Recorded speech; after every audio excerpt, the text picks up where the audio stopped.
Station Vex 9 hung in the darkness of space like a jewel suspended in black velvet. It was home to the most important academy in all the Confederation, a school where the brightest young minds from 12 different star systems came to learn together. The station was massive, with towers that reached upward and halls that seemed to go on forever. Everything was clean and perfect, built by an advanced civilization that had learned to create beauty even in the cold emptiness of space.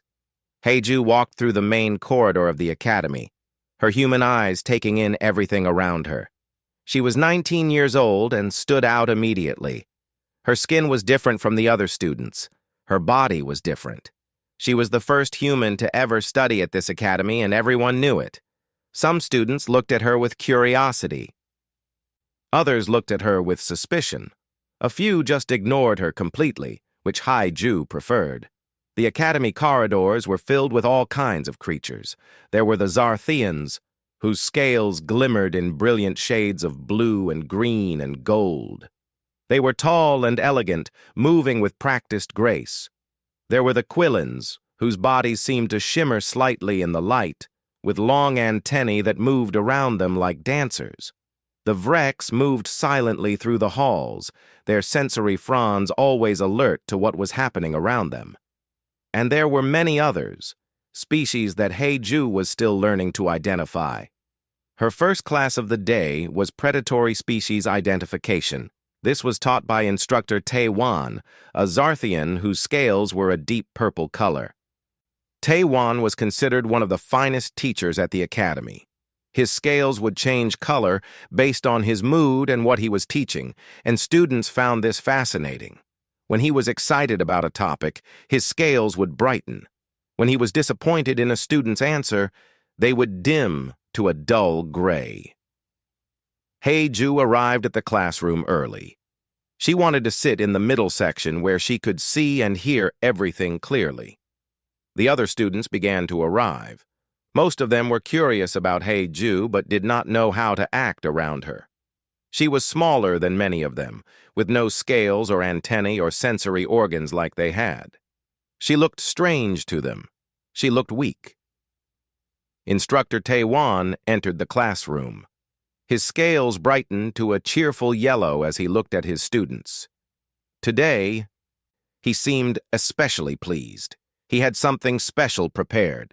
This was his favorite lesson of the term, one that always made an impact on his students. "Today," Taewan said, his voice filling the classroom, "we will study predatory creatures from across the known universe. These are animals that hunt other creatures for food. These are animals that kill to survive. Understanding them is important. Understanding them may save your life one day." He activated the holographic display in the center of the room. The display showed a list of creatures from different worlds. Each one had a threat rating next to it. Most of them had threat ratings marked as extremely dangerous or fatal. "We will begin with sounds," Taewan explained. "Sound can tell us much about an animal. The way a creature vocalizes can teach us about its power, its intentions, and its danger level." He pressed a button and the first sound came through the speakers. It was a deep roar, powerful and loud. The sound was the call of a Valyrian night stalker. This was a creature that hunted in the darkness on a distant planet. Several Quillin students trembled in their seats. The sound triggered ancient fears in them, fears that their people had carried for thousands of years. Then came another sound. This was a chittering shriek, high and fast and full of hunger. It was the call of a Krelton apex predator. The Vrex students shifted uncomfortably. Their people had evolved as prey for many thousands of years before they developed intelligence and technology. The sound made them nervous even now. Taewan seemed to enjoy watching the reactions of his students. His scales turned a brighter shade of yellow. He was having fun. "These are creatures that have killed thousands of lives," he said. "These are animals that represent the peak of danger in their ecosystems. Fear is an appropriate response." Then he played the next sound. The classroom went silent. The sound was something else entirely. It was a low growl, rumbling and deep, mixed with something that sounded almost like music. It was a sound that seemed to contain pure hunger and predatory intent. It rose and fell like waves. It had an eerie quality to it, something that made even the most confident students feel uncomfortable. Taewon let the sound play for a long moment. Then he turned it off. His scales had shifted to a deep red color, the color of extreme importance and seriousness. "This," he announced, "is the Kepler 442b mountain horror, one of the most lethal creatures ever found by the Confederation. Scientists have studied it for over 200 years. In that time, they have learned very little about it. Mostly, they have learned to stay away from it." He pulled up images on the display. They showed a powerful creature with 4 legs, powerful muscles, and large teeth. The creature had killed entire survey teams. There were reports of colonies that had been abandoned because of this creature. Its very presence could cause mass panic among any population. "The threat level of the Kepler 442b mountain horror," Taewon continued, "is classified as level 9. This is the highest classification we use. This means that any encounter with this creature will very likely result in death." The classroom was silent. Several students were taking notes frantically. Some had their eyes wide with fear. A few of the younger students looked pale. That is when Haiju smiled. It started small, just a slight turning up of the corners of her mouth. Then it grew into a real smile, and then Haiju laughed. It was a genuine laugh, the kind that came from real amusement. The sound seemed strange and out of place in the quiet, serious classroom. All the students turned to look at her. Their eyes widened. Had this human just laughed at one of the most dangerous creatures in the universe? Had she just treated a level 9 threat like something funny? Taewon's scales flickered with confusion. The yellow changed to confused shades of blue and green and gray all at once. He had not expected this reaction. "Human Haiju?" Taewon said, and his voice sounded uncertain now. "You find something amusing about the Kepler 442b mountain horror?" Haiju was still smiling. She sat up in her chair. She did not seem afraid at all. In fact, she looked completely calm and relaxed. "That is just a cougar," she said simply. Her voice was casual, like she was talking about something ordinary and everyday. "A mountain lion. They live where I come from. We see them sometimes. They are scared of humans usually. We chase them off all the time." The classroom exploded into shocked sounds. Students whispered to each other. Some of them turned in their seats to look at Haiju in disbelief. Taewon's scales turned completely gray, the color of total shock and confusion. You recognize this creature? You have seen this creature?" "Sure," Haiju said, shrugging. "I saw one when I was hiking near my home in Colorado, which is in the western part of the United States on Earth. It was pretty far away, but I could see it clearly. It was a big cat, beautiful actually, but definitely not something to panic about." In that single moment, everything changed. The other students stared at Haiju with new eyes. The human girl, who was so small and different from them, had just casually mentioned that she had survived an encounter with a creature rated as level 9 threat. More than that, she had called the creature beautiful.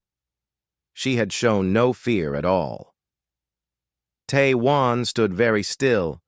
His scales cycled through many different colors as he tried to process what he had just heard. The implications were huge. The implications were impossible. Yet the human girl sat there looking calm and sure of herself. The other students did not know it yet, but in that classroom, on that day, at that moment when Haiju laughed at the sound of the cougar, the entire Confederation's understanding of humanity changed forever. The story of what happened in Instructor Taewon's classroom spread through Station Vex 9 like fire through a dry field. By the end of that first day, almost everyone at the academy had heard about it. By the second day, the story had grown and changed as it passed from student to student. Some were saying that Haiju had actually fought a mountain horror and won. Others claimed that the mountain horror was her pet. A few insisted that humans on Earth had an entire civilization of creatures like the mountain horror that they kept as servants. The truth was far simpler, but perhaps even more shocking. Heiju had simply called it a cougar and said it was not a big deal. Taewon could not stop thinking about this. He sat in his private quarters late at night, staring at his computer screen. He had accessed the Academy's complete database of Earth creatures, and he was going through them one by one. What he found was completely overwhelming. There was the bear. The database listed several types of bears. Some of them weighed over 1,000 kilograms. They had sharp claws and teeth. They could run very fast. The database estimated that humans on Earth had lived alongside these creatures for hundreds of thousands of years. Then there was the shark. Heiju had mentioned that these lived in the oceans of Earth. They were predators that hunted in water. They were fast and strong and deadly. And the crocodile, and the lion. And the snake that produced venom so powerful it could kill a human in minutes, and the wolf, and the wild boar, and countless others. Taewon's scales shifted through many colors as he read. Confusion, fear, amazement, disbelief. Every species that the Confederation had ever encountered had long ago eliminated their native predators. It was considered a natural part of development. When a species reached a certain level of technology, they used that technology to remove dangerous animals from their world. This made sense. Why would any intelligent species choose to live alongside creatures that wanted to eat them? But humans had not done this. Humans had evolved on a planet that was absolutely filled with dangerous predators, and they had survived. More than that, they had thrived. They had created civilizations and art and music and science. They had built cities and spaceships. They had done all of this while living in constant awareness of the fact that nature was trying to kill them. Taewon realized something that made his scales turn bright red. This was not just unusual. This was revolutionary. On the morning of the third day, Taewon sent a message to the office of Academy Director Zos. The message was simple. Request urgent meeting regarding human exchange student. Important discovery. Zos was the director of the entire academy.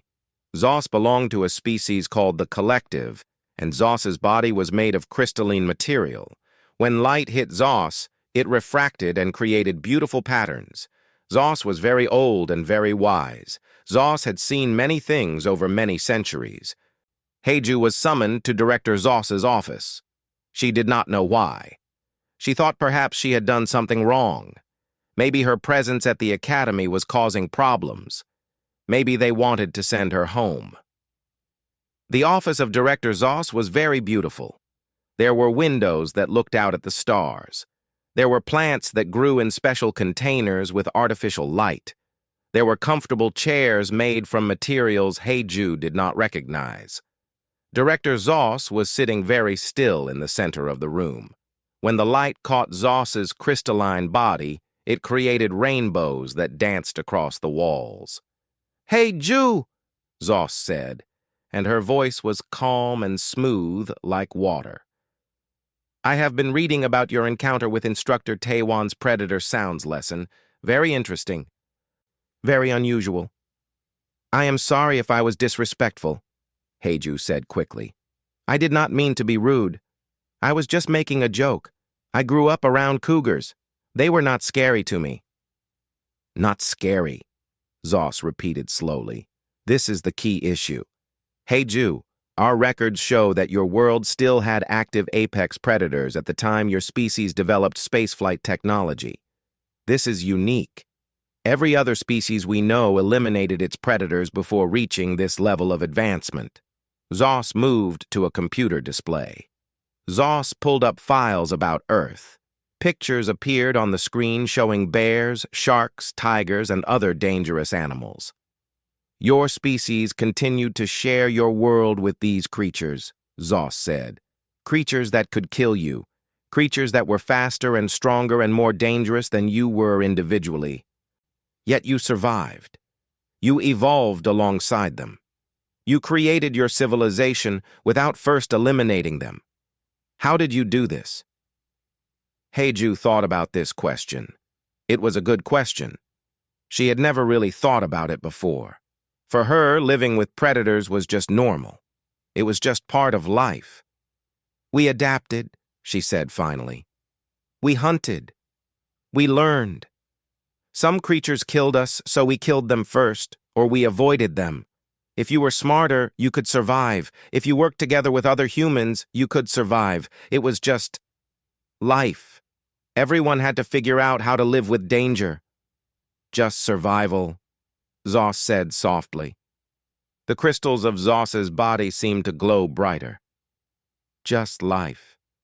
But this is not just survival, Heiju. This is something much more significant. Zos stood up and moved to the window. The stars shone brightly outside. The Confederation has always believed that the path to advanced civilization required eliminating all natural threats, Zos said. We believed this was the correct way. We believed that fear must be removed before progress could occur. But your species took a different path. You progressed while the fear remained. Heiju was not sure what to say. She did not think she was doing anything special. She was just a student from Earth who wanted to learn. The bear you mentioned, Zos continued. The data shows that your species existed alongside these creatures for over 1 million years before developing technology. You created art while bears hunted. You created language while predators hunted. You created religion and philosophy and science, all while knowing that nature could kill you at any moment. I guess so, Heiju said. I never thought about it that way. This changes things, Zos said. The crystals of Zos's body created bright patterns of light. This changes how we understand intelligence. This changes how we understand fear. This changes how we understand courage. Zos turned to look at Heiju directly. I believe we need to convene the Academy Council, Zos said. Your species may have something important to teach us. Your species may understand something about fear and survival that the rest of the Confederation has forgotten, or perhaps never knew at all. Heiju felt confused. She had only made a joke about a cougar. How had this led to a meeting with the Academy Director? How had this become something so important? But as she looked at the rainbow patterns that Zos's body made in the light, she began to understand. She was beginning to see that what was normal to her was revolutionary to everyone else. She was beginning to understand that humanity's greatest strength might not be their technology or their weapons. Humanity's greatest strength might be the simple fact that they had learned to live with fear instead of running away from it. The Academy Council chamber was the most impressive room in all of Station Vex 9. It was a massive geodesic dome that curved upward like a giant bubble. The walls were transparent, which meant that anyone inside could look out at the stars in all directions. The effect was strange and beautiful. It felt like the council members were floating in space itself. Heiju stood in the center of the chamber. Around her, arranged in a large circle, sat 40 administrators and philosophers and military strategists. Each one represented a different part of the Confederation. Each one had come here to listen to what this human girl had to say. Flanking Heiju were 2 of her teachers. The first was Tae Wan, the instructor whose classroom had started all of this. His scales were a calm blue color. The second was Lisu, who was a Vrex and one of Haiju's academic mentors. Lisu's sensory fronds moved slowly in the air, a sign that Lisu was calm and thoughtful. Counselor Vex stood up first. Vex was a Quillen elder, which meant Vex was very old and very respected. Vex's antennae moved thoughtfully as he studied Heiju. The question before us, Counselor Vex said, and his voice echoed through the dome, is whether humanity represents an unprecedented threat to the Confederation, or whether it represents a unique opportunity. We have called this emergency session to determine which is true. General Kayes stood up next. Kays was a Krelton military commander. Kreltons were naturally aggressive and warlike. They had fought many battles for the Confederation. General Kays's mandibles clicked rapidly as he spoke. It was a sound that meant anger or intense emotion. "I believe humanity is a threat," General Kays said loudly. "Look at the facts. These creatures evolved in perpetual predatory competition. They fought with each other. They fought with animals. They fought constantly. This shaped them into warriors and killers.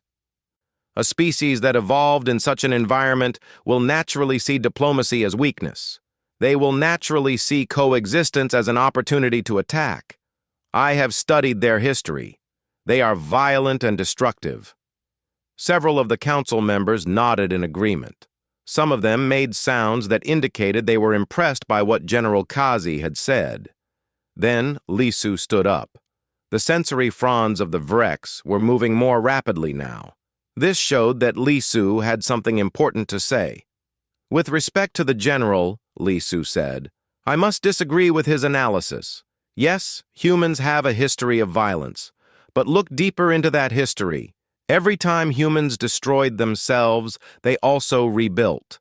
Every time they made mistakes, they learned from those mistakes.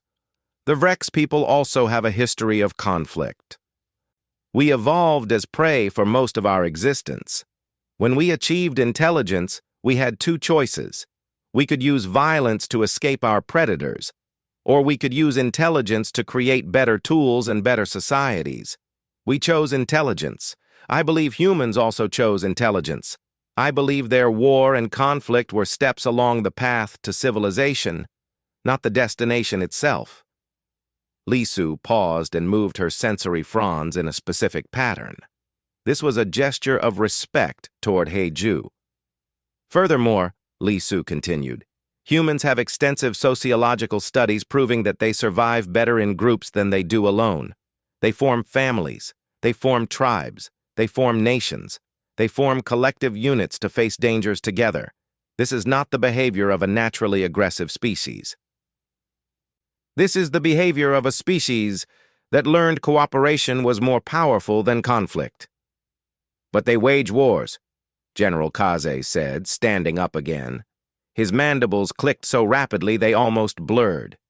"Even now, their own history is filled with wars between human nations." Haiju raised her hand. The council members looked at her with interest. They wanted to hear what the human had to say. "We do wage wars," Haiju said simply. Her voice was young and clear. "We have almost destroyed ourselves many times. We have created weapons that could kill all of us.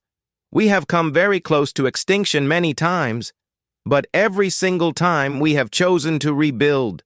Every single time, we have chosen to try again. Every single time, instead of giving up, we have tried to be better."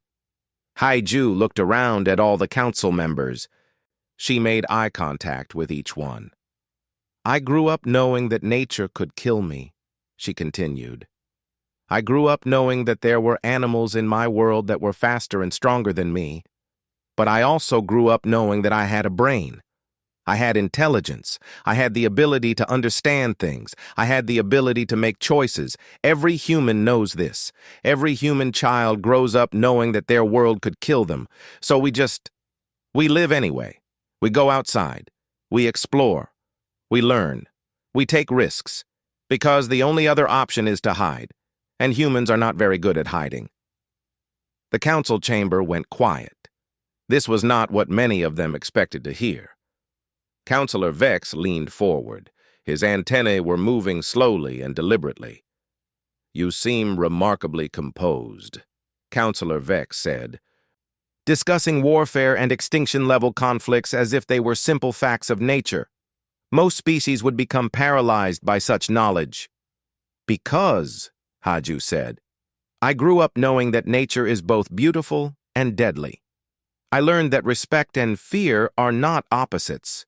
Fear tells you that something is powerful and deserves your attention. Respect means you acknowledge that power and act carefully around it. I learned that you can be afraid of something without being paralyzed by that fear. A cougar is dangerous. I respect the danger, but that does not mean I have to run away screaming. It means I acknowledge the danger and move carefully through the world. Haiju took a breath. She was starting to understand why she had been brought here. Every living human knows their world could kill them, she said. We do not learn this from books. We learn it by looking at nature.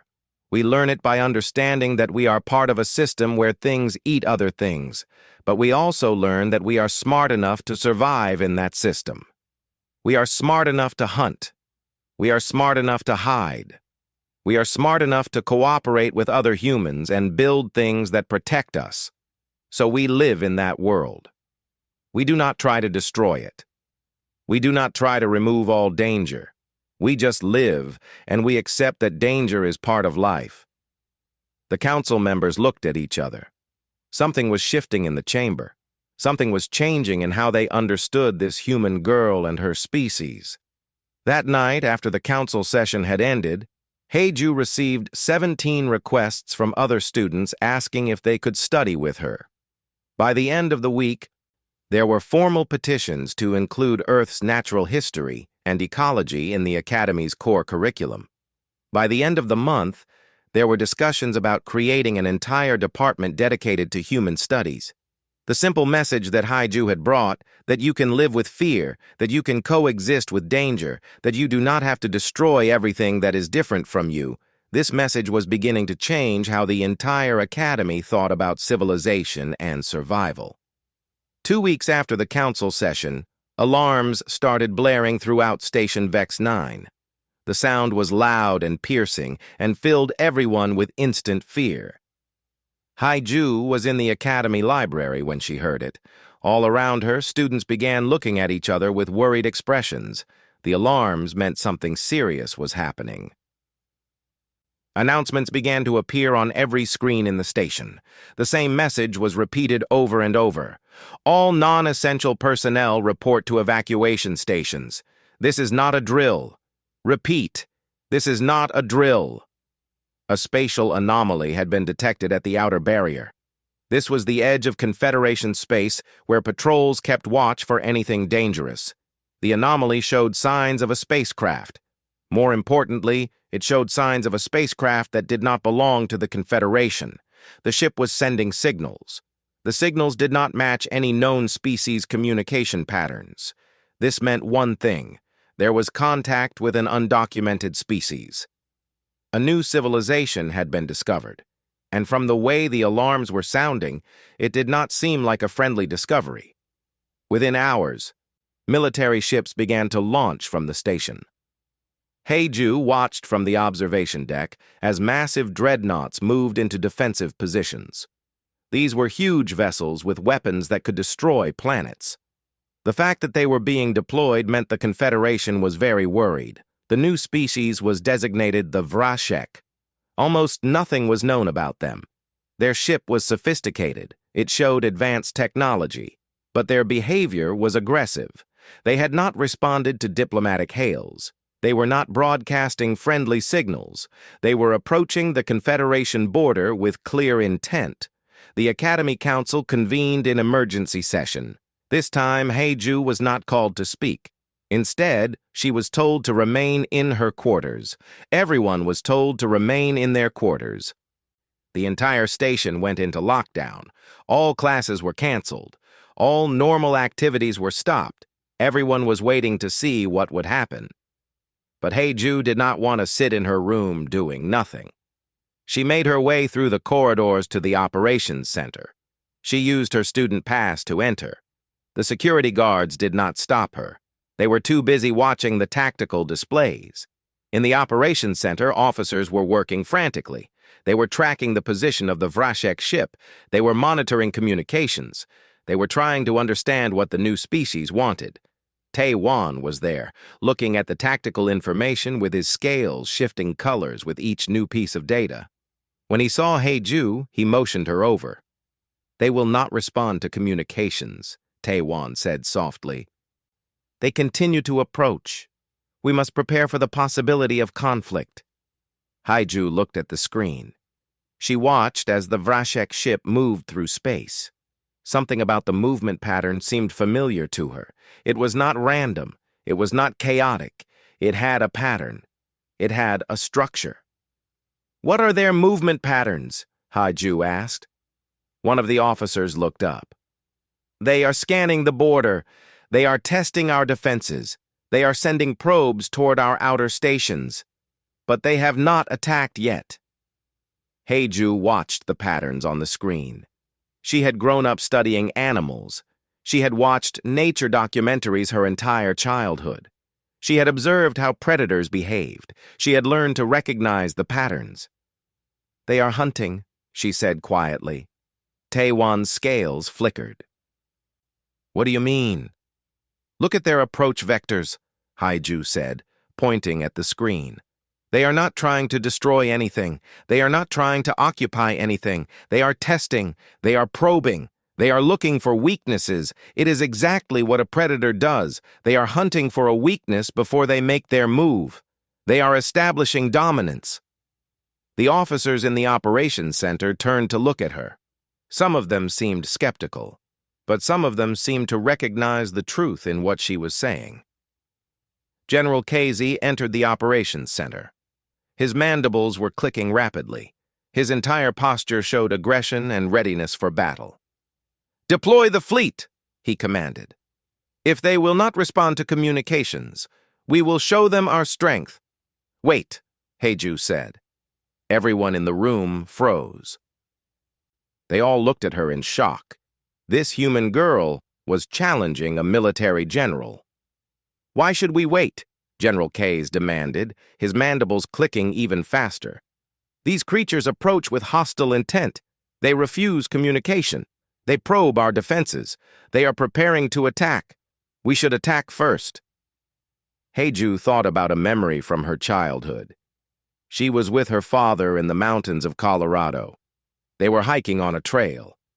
Suddenly, a bear had emerged from the woods. It was massive and powerful. It was clearly a dangerous animal. For a moment, Haiju had felt pure fear. But her father had done something unexpected. He had stood tall. He had made eye contact with the bear. He had made noise. He had backed away slowly while maintaining eye contact. He had shown respect. He had shown that he was not prey. The bear had watched them for a moment. Then it had turned away and gone back into the woods. "What if," Haiju said slowly, "they are not trying to attack us? What if they are trying to understand us? What if they are trying to see if we are a threat to them?" General Kaz did not respond.